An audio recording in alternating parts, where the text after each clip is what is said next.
Her Mahadev Maratha బంధు. నేను మీ మరాఠా వెంకట సోమాజీ. సహ్యాద్రి పర్వత శ్రేణిలో ఎన్నో గడకోటలున్నాయి. ఇక్కడ ప్రతి కోట మరియు ప్రతి కొండ మరాఠా చరిత్రను చెబుతాయి. ప్రతి కోట స్వరాజ్యం కోసం రక్తాన్ని చిందించిన మరాఠా వీరుల కథలను వినిపిస్తుంది. ఈరోజు గడుకోటలను చూస్తే మరాఠాల పరాక్రమానికి సాక్ష్యాలుగా నిలుస్తాయి. ఇదే సహ్యాద్రి పర్వత ప్రాంతంలోని మహారాష్ట్ర పుణ్యభూమి ఎందరో యుగపురుషులకు మరాఠా వీరులకు జన్మనిచ్చింది. వారిలో ఛత్రపతి శివాజీ మహారాజ్ ప్రథమ పుత్రుడు. ధైర్యానికి, త్యాగానికి, ధర్మనిష్టకు, గొప్ప దేశభక్తికి, ఉత్తమ ప్రవర్తనకు మారుపేరైన ఛత్రపతి శంభాజీ మహారాజ్ ఒకరు. శంభూరాజే జీవితం పోరాటాలమయం, త్యాగాల నిలయం. ఈరోజు మనం ఆ మహాయోధుడు, స్వరాజ్య రక్షక్, ధర్మవీర్ ఛత్రపతి శంభాజీ మహారాజ్ జన్మస్థలం నుండి అమరధామం వరకు ఇంతవరకు ఎవరూ చూపని దృశ్యాలతో చరిత్రలోకి మిమ్మల్ని తీసుకువెళ్ళే ప్రయత్నం చేస్తున్నాం.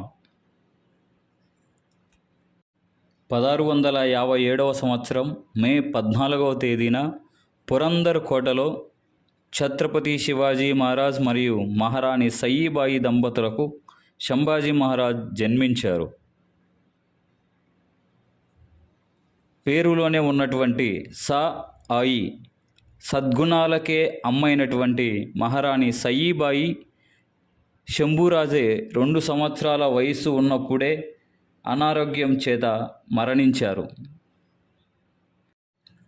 చిన్న వయస్సులోనే తల్లిని కోల్పోయిన తన తల్లి నుండి పుట్టుకతోనే పొందిన అనేక ఉత్తమ లక్షణాలతో పాటు రాష్ట్రమాత, రాజమాత జిజాబాయి పెంపకంలో ఉత్తమ ప్రవర్తన, స్త్రీల పట్ల మిక్కిలి గౌరవం, ధర్మనిష్ట, దేశభక్తి వంటి వాటిని నేర్చుకున్నారు.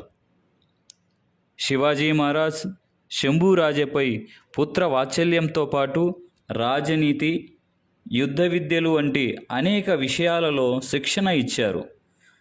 9 సంవత్సరాల ప్రాయంలోనే శంభూరాజే తన తండ్రి శివాజీ మహారాజ్తో పాటు మొఘలుల రాజధాని అయిన ఆగ్రాకు దాదాపుగా 1345 కిలోమీటర్లు గుర్రంపై పయనమయ్యారు.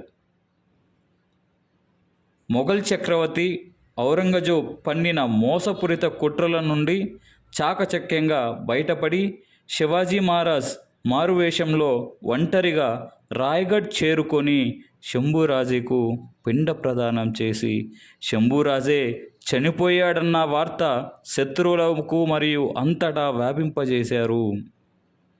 కానీ శంభాజీ మహారాజ్ మధురానందు వేదములతో పాటు అనేక శస్త్ర విద్యలు, సాహిత్యంతో పాటు సంస్కృతం, బ్రజ్, మరాఠీ, హిందీ, తెలుగు వంటి దేశ పరిపాలనా భాషలతో పాటు 16కు పైగా దేశ మరియు విదేశీ భాషలపై ఆయనకు మంచి ప్రావీణ్యం ఉంది. అతి పిన్న వయస్సులోనే శంభూరాజే సంస్కృతం మరియు శాస్త్ర సాహిత్యం, కవిత్వం వంటి వాటిలో నిపుణత ప్రదర్శించి గొప్ప కవి, గొప్ప రచయిత, మహా విద్వాంసుడు, మహాయోధుడుగా తనను తాను తీర్చిదిద్దుకున్నారు. శంభూరాజే తన 14వ సంవత్సరంలో బుద్భూషణ్ అనే సంస్కృత మహా గొప్ప గ్రంథాన్ని రచించారు. మరియు తరువాత నఖశిక్, నాయికాభేద్, సాత్ శతక్ అనేటువంటి అనేక గ్రంథాలను రచించారు. బుద్భూషణ్ గ్రంథం నందు మొత్తం 3 అధ్యాయాలలో 871 శ్లోకాలతో శివపార్వతులు, భవానీమాత, షాహాజీ మహారాజ్, శివాజీ మహారాజ్ వర్ణనతో పాటు రాజు, రాజనీతి, కోట, సేనాధిపతి, రాజ్యం యొక్క అనేక విషయాలు, ప్రపంచంలో సంతోషంగా మరియు విజయవంతంగా ఎలా ఉండాలో అద్భుతంగా వర్ణించడం జరిగింది. శివపుత్రుడైన శంభాజీ మహారాజ్ జీవితం అనేక విప్లవాత్మకమైన సంఘటనలతో నిండి ఉంది. శంభాజీ మహారాజ్ పూర్తి జీవితం అంతర్గత కుట్రలు, అన్యాయం, దురాఘాతాలకు వ్యతిరేకంగా తన 70 కిలోల ఖడ్గాన్ని ఝళిపించారు. మావల ప్రాంతమైన ఒక గ్రామ సరిహద్దున ఆనుకొని ఉన్న అడవి నందు గ్రామ ప్రజల సంరక్షణలో భాగంగా ఒక సింహాన్ని శంభురాజే తన 2 చేతులతో చీల్చివేస్తారు. యువరాజుగా ఉన్నప్పుడే శంభురాజే ఉత్తమ ప్రవర్తన, స్త్రీల పట్ల మిక్కిలి గౌరవం కలిగి మహాపరాక్రమవంతుడు, విశ్వాసపాత్రుడైన రాజుగా ప్రజలచే కీర్తింపబడినారు. ఛత్రపతి శివాజీ మహారాజ్ మీర్జా రాజా జైసింగ్ మధ్య జరిగిన పురందర్ ఒప్పందం నుండి సంభాజీ మహారాజ్కు రాజకీయ జీవితం ప్రారంభమైందని చెప్పాలి. యువరాజుగా సంభాజీ మహారాజ్ జూలై 20, 1660వ తేదీనే మంత్రుల నియామకం మరియు రాజ్య పరిపాలనకు శ్రీకారం చుట్టారు. సంభాజీ మహారాజ్ హర్జీరాజే మహడిక్ మరియు సర్దార్ జైతాజీ కాట్కర్ మరియు దాదాజీ కాకడేలకు పెద్ద మొత్తంలో సైన్యం ఇచ్చి జింజీ మరియు దక్షిణ భారతాన్ని రక్షించడానికి నియమించారు. ఇంగ్లీష్ రికార్డ్స్ ప్రకారం జూలై 12, 1660 నాటికే స్వరాజ్యాన్ని రక్షించి స్థిరపరిచి స్వరాజ్య రక్షకుడిగా ఎంతో శ్రద్ధతో తన బాధ్యతను నిర్వహిస్తున్నారని ఛత్రపతి సంభాజీ మహారాజ్ గురించి రాసుకువచ్చారు. 1680 ఏప్రిల్ 3వ తేదీన స్వరాజ్య సంస్థాపకుడు, హిందూ పదశాహి యుగపురుషుడు ఛత్రపతి శివాజీ మహారాజ్ మరణించారు. ఛత్రపతి శివాజీ వీరమరణ అనంతరం స్వరాజ్యానికి 2వ ఛత్రపతిగా 1681 జనవరి 16వ తేదీన సంభాజీ మహారాజ్ ఛత్రపతిగా పట్టాభిషిక్తుడయ్యారు. ఛత్రపతి సంభాజీ మహారాజ్ పాలన అనేక సవాళ్లతో నిండి ఉండటంతో పాటు అంతర్గత కుట్రలు, శత్రుదాడులు నిత్యకృతమయ్యాయి. మరాఠా సామ్రాజ్యానికి సంభాజీ మహారాజ్ ఛత్రపతి అయిన తర్వాత ఔరంగజేబ్ తన సైన్యం, రాజపుత్రులు, అనేక అధికారులు, సర్దారులు, అపారమైన సంపద మరియు ఫిరంగి దళం, అశ్వదళం, పదాతి దళంతో సహా దాదాపు 8 లక్షల సైన్యాన్ని తీసుకొని దక్షిణానికి బయలుదేరారు. అయినప్పటికీ ఛత్రపతి సంభాజీ మహారాజ్ తన అద్వితీయమైన నాయకత్వంతో స్వరాజ్యాన్ని సమర్థవంతంగా రక్షిస్తూ స్థిరపరుస్తూ తన తండ్రి శివాజీ మహారాజ్ ఆశయాలను, స్వరాజ్యాన్ని ముందుకు తీసుకువెళ్ళడానికి అవిశ్రాంతంగా పోరాడారు. ఛత్రపతి సంభాజీ మహారాజ్ ఒక గొప్ప మరాఠా యోధుడు మరియు గొప్ప యుద్ధ వ్యూహకర్త. ఛత్రపతి సంభాజీ మహారాజ్ మొఘలులతో పాటు బ్రిటిష్, పోర్చుగీస్, డచ్ మొదలగు అనేక వారితో ఒకటేసారి అనేక భీకరమైన యుద్ధాలు చేశారు. వారిని సమర్థవంతంగా ఎదుర్కొన్నారు. సంభాజీ మహారాజ్ గనీమీ కావా గెరిల్లా యుద్ధ తంత్రాలు శత్రువులకు ముచ్చెమటలు పట్టించాయి. ఆయన తన సైనికులకు ముందుండి నడిపించారు, వారిలో స్ఫూర్తి నింపారు. కేవలం 9 సంవత్సరాల పాలనలో ఆయన ఎన్నో విజయాలు సాధించారు.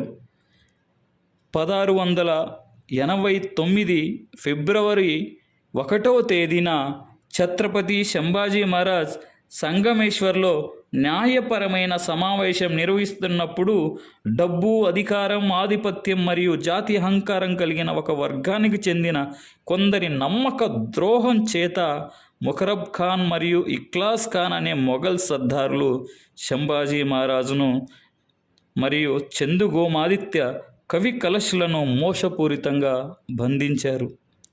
ఈ సమయంలో మరాఠా సైన్యం మరియు మొఘల్ సైన్యం మధ్య భయంకరమైన యుద్ధం జరిగింది. ఈ యుద్ధంలో మాలోజీ బాబా ఘోర్పడేతో పాటు అనేక మంది మరాఠా యోధులు వీరమరణం పొందారు. ఛత్రపతి సంభాజీ మహారాజును ఇనప గొలుసులతో బంధించిన తర్వాత మొఘల్ సైన్యం సంగమేశ్వర్ నుండి బహదూర్గఢ్, ప్రస్తుతం ధర్మవీర్గఢ్లోని ఔరంగజేబు శిబిరానికి అనగా సుమారు 120 కిలోమీటర్లు బంధించి తీసుకువచ్చారు. రాక్షస సైన్యం హనుమంతుడిని బంధించి రావణుని వద్దకు తీసుకువచ్చినట్లుగా మొఘలు సైన్యం సంభాజీ మహారాజును బంధించి ఔరంగజేబు వద్దకు తీసుకువచ్చారు. హనుమంతుడి శరీరం నుండి నిప్పులు వచ్చినట్లుగా సంభాజీ మహారాజ్ శరీరం నుండి కూడా నిప్పులు వస్తున్నాయి. నా ఛత్రపతి, నా సహచర శంభా, నా మహారాజు క్రోధాగ్ని జ్వాలలో భస్మాటం అవ్వటం కోసం అన్నట్లుగా ఔరంగజేబు తన సింహాసనం దిగి వచ్చారు అనేటువంటి అద్భుతమైన కవిత కవి కలష్ చందుగోమాదిత్య బంధించి ఉన్నప్పటికీ ఈ అద్భుత కవిత్వం చెప్పడం జరిగింది.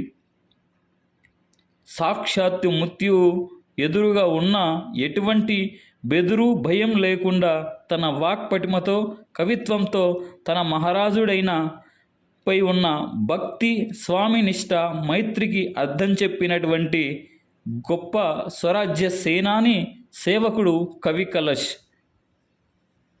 మొఘల్ కాలం నాటి చరిత్రకారుడు కాసిం ఖాన్ ఆలంగీర్ ఔరంగజేబ్ తన సింహాసనం నుండి దిగి మత గ్రంథం పట్టుకొని సంభాజీ మహారాజ్ ఎదుట నిలబడ్డాడు. ఔరంగజేబ్ సంభాజీ మహారాజును 3 ప్రశ్నలు అడిగేవారు.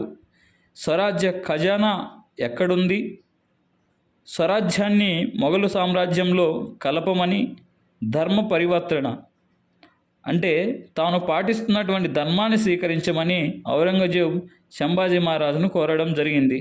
సంభాజీ మహారాజ్ అందుకు నిరాకరించగా మొదటి రోజున శరీరం పైన ఉన్న వెంట్రుకలను పీకేయటం, మరుసటి రోజున 3 ప్రశ్నలు అడగటం, శంభురాజే నిరాకరించటం, కాళ్ళకి చేతులకు పూర్తిగా గోర్లు తీసివేయడం, మరుసటి రోజు మళ్ళీ 3 ప్రశ్నలు అడగడం, కాళ్ళు చేతులు వేళ్ళు నరికివేయడం, మరుసటి రోజు మొత్తం శరీరం పైన చర్మాన్ని తొలగించడం, ఉప్పు కారం చల్లడం, బాగా కాల్చిన ఇనుప కడ్డీలతో కళ్ళు పొడిచివేయడం, నాలుక తీసివేయడం, చెవులలో సీసం పోయడం వంటి అనేక దారుణ క్రూరాతి క్రూరమైన చిత్రహింసలు పెట్టినప్పటికీ ఔరంగజేబు కోపం చల్లారక ఆయనను 1689 మార్చి 11వ తేదీన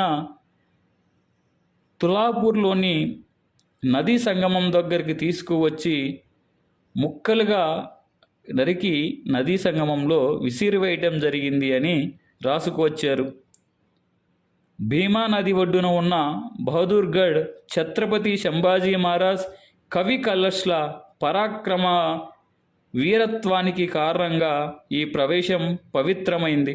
ఇక్కడి నిశ్శబ్ద వాతావరణం మనకు ఛత్రపతి సంభాజీ మహారాజ్ జ్ఞాపకాలను గుర్తుకు చేస్తుంది. మనం ఆయనకు శిరస్సు వంచి నమస్కరిద్దాం. ఆ ధర్మవీరుని యొక్క రక్తంతో పవిత్రమైన ఈ బహదూర్గఢ్ ధర్మవీర్గఢ్గా పిలువబడుతూ సంభాజీ మహారాజును బంధించిన ఆ స్థలం నందలి వీర్గల్ చిహ్నం ధర్మవీర్ ఛత్రపతి సంభాజీ మహారాజ్ ధైర్యానికి, ధర్మనిష్టకు, గొప్ప దేశభక్తానికి, త్యాగానికి సాక్ష్యంగా ఈనాటికి పూజింపబడుతున్నది. ఆ తర్వాత సంభాజీ మహారాజ్ శరీర భాగాలను నదీ సంగమం నుండి తీసుకువచ్చి ఒక చోట పేర్చి హిందూ ధర్మ పద్ధతిన దహన సంస్కారం అక్కడి ప్రజలు చేయగా నేటికీ ఆ ప్రదేశమున ఛత్రపతి సంభాజీ మహారాజ్ మరియు కవి కలష్ల సమాధులు మరియు తుదిశ్వాస విడిచిన తులాపూరు నందు వారి ఇరువురి అస్థికలను భద్రపరిచి వాటిపై సమాధి ఏర్పాటు చేయడం జరిగింది. ఛత్రపతి సంభాజీ మహారాజ్ కేవలం ఒక మరాఠా యోధుడు మాత్రమే కాదు, స్వరాజ్య రక్షకుడు, ధర్మవీరుడు, గొప్ప పండితుడు, గొప్ప రచయిత మరియు మహాకవి, గొప్ప పరిపాలకుడు కూడా. అంతేకాదు గొప్ప యుద్ధ వ్యూహకర్త, మొట్టమొదటి బుల్లెట్ ప్రూఫ్ జాకెట్ మిస్సైల్ లాంటి బాణాల రూపకర్త. ఆయన వీరమరణం స్వరాజ్యానికి తీరని లోటు అయినప్పటికీ ఆయన పోరాటం, ధైర్యం, ధర్మ పరిరక్షణ భవిష్యత్ తరాలకు ఒక గొప్ప ఆదర్శంగా నిలిచింది. ఆయన త్యాగం ఎప్పటికీ మరవలేనిది. సమస్త చరిత్రలో తన 30 సంవత్సరాల జీవితంలో చేసిన 127 యుద్ధాలలో ఏ యుద్ధంలో కూడా ఓటమి లేకుండా, ఓడిపోకుండా ఎల్లప్పుడూ విజయమే చేకూరినటువంటి ఏకైక మహారాజు ఛత్రపతి సంభాజీ మహారాజ్. ఛత్రపతి సంభాజీ మహారాజు యొక్క దుర్ఘటన అనంతరం 9 నెలలు ఛత్రపతి సంభాజీ మహారాజ్ ధర్మపత్ని మహారాణి యశోబాయి ఎంతో వీరత్వంతంగా మొఘల్ సైన్యంతో పోరాడి చివరకు తన పుత్రుడు షాహు మహారాజ్తో పాటు 29 సంవత్సరాలు బందీగా ఉంచబడ్డది. అంతకు మునుపే రాజారాం మహారాజును స్వరాజ్యానికి 3వ ఛత్రపతిగా తన బాధను దిగమింగుకొని పట్టాభిషేకం గావించింది. మిత్రులారా, ఇక్కడ మనం గమనించవలసినటువంటి కొన్ని విషయాలు, చరిత్ర గురించి తప్పుగా రాయబడుతున్న, చిత్రీకరించబడుతున్న, చూపబడుతున్న విషయాలలో మొదటిది ఛత్రపతి శివాజీ మహారాజు యొక్క ధర్మపత్ని సొయిరాబాయి యొక్క గుణగుణాలను, వ్యక్తిత్వం గురించించడం. ఛత్రపతి శివాజీ మహారాజు యొక్క ధర్మపత్నులందరూ కూడాను ఉత్తమ ఆదర్శవంతమైనటువంటి స్త్రీలు. వాళ్ళ గురించి తీస్తున్నటువంటి ఈ అబద్ధపు చరిత్ర అన్నది మొత్తం కూడా ఒక బూటకం. వాళ్ళు ఎప్పుడూ అలా చేయనే లేదు. రెండవది, ఛత్రపతి సంభాజీ మహారాజ్ భావమరుదుల గురించి వచ్చినటువంటి చెబుతున్నటువంటి విషయం 1000కి 1000% కూడాను, 100% కాదు, 1000కి 1000% కూడాను ఒక బూటకం. అది చరిత్రలో జరగనే లేదు. ఎందుకు అంటే ఛత్రపతి సంభాజీ మహారాజ్ యొక్క భావమరుదులే తర్వాతి కాలంలో రాజారాం మహారాజ్ మరియు తారారాణి మహాసాహిబ్ను రక్షిస్తారు, రాయగఢ్కు జింజీకోట నుంచి తిరిగి చేరుస్తారు. దానితో పాటు ఈ భావమరుదుల యొక్క ఒక భావమరుది కూతురునే ఛత్రపతి సంభాజీ మహారాజ్ యొక్క కొడుకు సాహు మహారాజ్కి చేసుకుంటారు. దీనికి ఆధారాలు కూడా ఇప్పటికీ ఉన్నాయి. ఇది మొత్తం చేసింది కూడా ఒకే ఒక వర్గానికి చెందినటువంటి దేశద్రోహం, డబ్బు, మతం, జాతి అహంకారం ఎక్కినటువంటి కేవలం కొందరు మాత్రమే. ఇలాంటి కొందరి దుహంకారం కారణం చేత ఇటువంటి దుర్ఘటన చరిత్రలో చోటు చేసుకుంది. ఇది ఇప్పుడే కాదు, సంభాజీ మహారాజ్ను దాదాపుగా 11 సార్లు విషప్రయోగం ద్వారా చంప ప్రయత్నం చేశారు. శివాజీ మహారాజ్ని 8 సార్లు విషప్రయోగం చేసి చంపే ప్రయత్నం చేశారు ఇదే వర్గానికి చెందిన వ్యక్తులు. అదేవిధంగా అఫ్జల్ ఖాన్ను ఓడించడానికి శివాజీ మహారాజ్ బయలుదేరినప్పుడు అఫ్జల్ ఖాన్ గెలవాలి అని కోటిచండీ యాగాన్ని వీళ్ళే నిర్వహించారు. ఇలాంటి కొంతమంది లాంటి వాలి చేత చరిత్రలో ఒక కలంకం అనేది ఏర్పడింది. నిజ నిజాలు తెలుసుకోవాలని మీ అందరినీ కోరుతూ, జై జిజావ్, జై శివరాయ్, జై శంభురాజే. నేను మీ మరాఠా వెంకట్ సోమాజీ.